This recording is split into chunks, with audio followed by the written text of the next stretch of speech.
Big bad Ben Olsen back at the Motorpoint Arena. That meant the Coventry Blaze in town on a Saturday night. That meant Ashley Tate returned to his former home.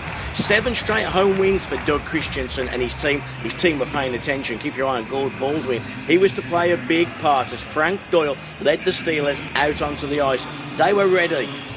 Or so we thought, because the first 8 minutes went all against the Sheffield Steelers. Dowd is already sitting out a minor penalty for holding when the Blaze went on their first power play at the 48-second mark. It didn't take them long to get the puck back to Karlstrom, and his shot beats Frank Doyle. The Blaze led by a 1-0 at 2:39. Devin and Cowley both picked up assists as that one went past the glove side of Frank Doyle, and the Blaze took that early advantage. It wasn't long before the Sheffield Steelers were back killing as well, this time Dustin Cohn on a high-sticking minor. Blaze went to work on the power play for a second time, and where it was Karlstrom with the big blast on the first power play, it was Devin with the big blast on the second power play. Henrik and Janan picked up assists. The Blaze led 2-0, 7:49 gone. What the Sheffield Steelers needed was some 5-on-5 time. They needed even strength play, not to be killing penalties, and in fairness they got 5-on-5 play for about 31 seconds. Sheffield messed up, turnover. Henrik to Guthrie, pulls a nice move, sells Doyle a dummy, and Henrik's pass, Guthrie's finish, 8:20. The Steelers were in disarray, 3-0 down. See it again, nice play from Guthrie, nice finish. Guthrie makes it 3. Steelers in big trouble. They needed desire, they needed character, they perhaps needed a power play of their own, and they got one as well. Edgener was already off for high sticks at 15:44. Karlstrom joined him at 17:10. 34 seconds of 5-on-3 power play for the Sheffield Steelers, and on the second shift on that power play, Legui and Baldwin, and a Baldwin blast through traffic. Steelers on the board, 17:40. 3-1. Baldwin looked happy. A ripper from Gord Baldwin. Legui and Dowd picked up assists. You can see Zacharias has no chance with that one. Only 4 seconds remaining as well on the 5-on-3. That meant the Sheffield Steelers still had power play time on the 5-on-4 power play. They needed just 19 seconds as well. Nice pass from Baldwin. He'll find Gertson, and Gertson drives the net and beats Zacharias. 3-2, 19 seconds later. Steelers back in this one. Great finish from the Sheffield Steelers captain. What a first period, 5 goals.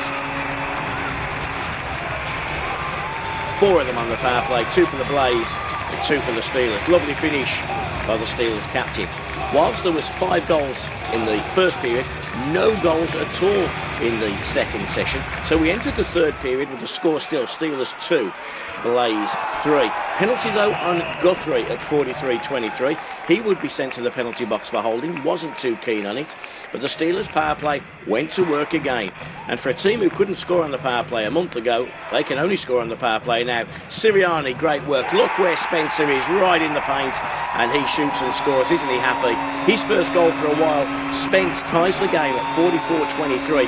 Baldwin and Sirianni picked up assists. Third point of the night then for Gord Baldwin. The fans were back in it. Momentum was with the Sheffield Steelers. It was the Steelers' game to win. But a slashing call on Legui at 46:07 sent the Blaze on a power play. Was this a little fortuitous? I think it was. Tate, back to Michael Henrik. His pass hits the skate of Adam Henrik. He doesn't really know where it is at first. Picks up the loose puck and slots home. Adam Henrik puts the Blaze back ahead. They haven't looked like scoring since from the 8th minute, but they score there. Henrik, quick hands. The Blaze led, and it deflated the building. It was almost worse than being 3-0 down. At 8 minutes, being 4-3 down. But the Steelers were back on the power play. Janan slashing 54-41. Only 3 and a bit minutes to go as the Steelers went to work. And look at this for a super sexy, brilliant Gertson move to Legui on a one-time slap fake pass to Gertson. It was that quick, even our cameraman missed it the first time round. Baldwin gets his second of the night, his 4th point of the night. We're tied at 4 apiece. You can see it much better that slow-mo round. What a great pass, what a great finish. Gertson, Legui, Baldwin, and look at the joy in Spencer and Baldwin's face as the Steelers tie it at 4-4. Into overtime we went then, folks. 4-on-4 play for 5 minutes. Could anybody go home with the prom queen, or would we be going to a penalty shot shootout? Coventry having a fair bit of the play in sudden death overtime. The Henrik brothers combining. There's Tanaka. But it was to be the Sheffield Steelers that would come from 3-0 down, from 4-3 down, with this pass from Cone to set up the golden child, Robert Dowd. He gets a step, he gets chipped, he finishes. The arena went wild, the Steelers went wild. Dowd finishes it at 63-19. Langley and Cone picked up assists on that game-winning overtime goal. Dowd again, hacked, whacked, but still finishes, and on his back as he celebrates an overtime victory. The Steelers were absolutely jubilant. What a night at the arena. Everyone went home happy. Man of the match could only be one guy. 4 points, 2 goals, including that super game-tying goal for Gord Baldwin. Incredible effort from Baldwin. The Sheffield Steelers left to an emphatic dressing room. We spoke later to Doug Christensen, but first, the golden child, Robert Dowd. Daddy, you've just sent everybody home happy. We'll do the last bit first. The emotion as that puck at the back of the net after an incredible night. You can't really explain an emotion. It's just sheer ecstasy. You're so happy just to get that point for the boys, and we battled hard for it. I mean, we didn't get off to the greatest of starts. As everybody knows, we struggled. They got 3 quick goals, but everybody pulled together. Nobody panicked. We battled right back into it and got ourselves a great win. Talk us through that play for that game winner. How you read it, how you saw it, and then how you finished it. I just saw a loose puck, really. Corner had it on the end of his tape, so I just took off going, and once I had a step on one of their defenders, I was gone. I got the inside edge on him, and it was just a goalie to beat then. And just as I was about to shoot, a guy tripped me, but I still managed to get the shot off. Do you know instantly what you're going to do with it, or are you thinking all the time, or is it just natural and it's just so quick it just happens? You get into little habits. I shoot in very similar places. It's just natural reflex of where you're going to go. Don't really want to give them away, but everybody on the team knows where I shoot most of the time. Talk us through then the first 10 minutes, because it was so different. I mean, what a start. Yeah, we struggled. I took a soft penalty first shift of the game, which was disappointed in, but you get the calls like that, and they buried on it, so you thought, right, let's get back into it, and then he got another quick one on the PP, and then literally it seemed like the shift after, there was just a bobbling puck, and it seemed to bounce over a couple of guys' sticks, and they get the third. So the guys did well not to panic. Everybody said, okay, we'll brush those off. Now it's time to bite back, and we did. Showed character not once but twice, because 3-0 to 3-3, and everybody thinks momentum will take us forward. But they got that 4-3 goal. Yeah. What a pass Legui for Baldwin second, though, to tie. That's great vision. As most people know in the league, Legui has got an unbelievable shot. So when that guy winds up, everybody goes down to block it. The goalie comes out with the big pads, and just to slide that back door to God, I mean, that's great vision. What about Gord Baldwin tonight as well? Not just 2 goals, he was outstanding from moment 1 to moment 64. He's been solid lately. I mean, you can't knock God at all in the last few months. He's been absolutely outstanding for us, just a big solid unit at the back, and then to have a 4-point night as well tonight in a big game like that, that's awesome. And just take us into that dressing room I've dragged you out of. I would imagine pretty ecstatic right now. Yeah, that's a happy dressing room. That's happy. Everybody's happy when we're winning. Congratulations, what a great win, what a great night, but where do you want to start? Let's start at the beginning. It said 7 o'clock on the tickets, but it was about 10 past when we started. It's a pretty witty response and pretty accurate. I think our guys showed up at 7:15, maybe 7:20. You know what, you have to give Coventry credit. They came in first time with a close to a full lineup in a long time. The 2 Henrich brothers come back in after being out for a month, and they did a great job. Not only that, but our penalty kill has been outstanding, and we give up 3 goals on it tonight, which is very, very uncharacteristic for us. And you know, the first 2, we just don't get in the lanes. The first one, we have an opportunity to get a puck out, we don't do it. Puck goes up, we don't block the shot, which is just not what we normally do. But at 3-0, I thought the guys, the bench kind of rallied itself, and we got fortunate that we drew a couple penalties. Of course, those led to 2 goals, and once you get back to 3-2, it's just another hockey game, no different than anything else.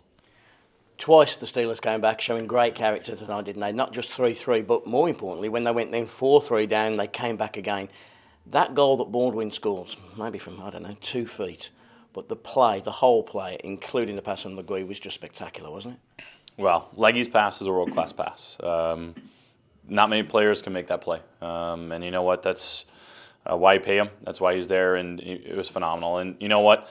The guys were all over him. Even after, we tie it up, they scored, but we were still all over him, and we really were pressuring him all over the ice. But we needed somebody to break it, and Gord made a great read on the power play.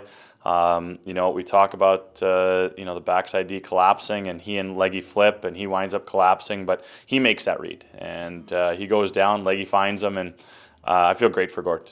He's playing great hockey right now. I think he had 4 points or something like that tonight. He's doing all the little things for us: D-zone, transition, power play, penalty kill, and he's been massive.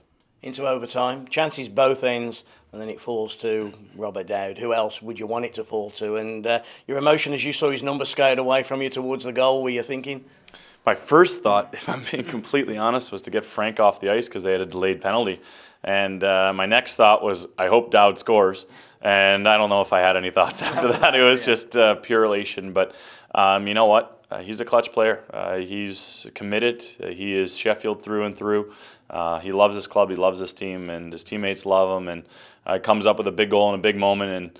And we live to fight another day. And that was something that was extremely important for us. The big games now come thick and fast, don't they? Dundee on Wednesday, Belfast, Nottingham, big games ahead. It was so important on so many levels to keep the 8 games at home now, winning streak going, and there's a lot of confidence in that dressing room.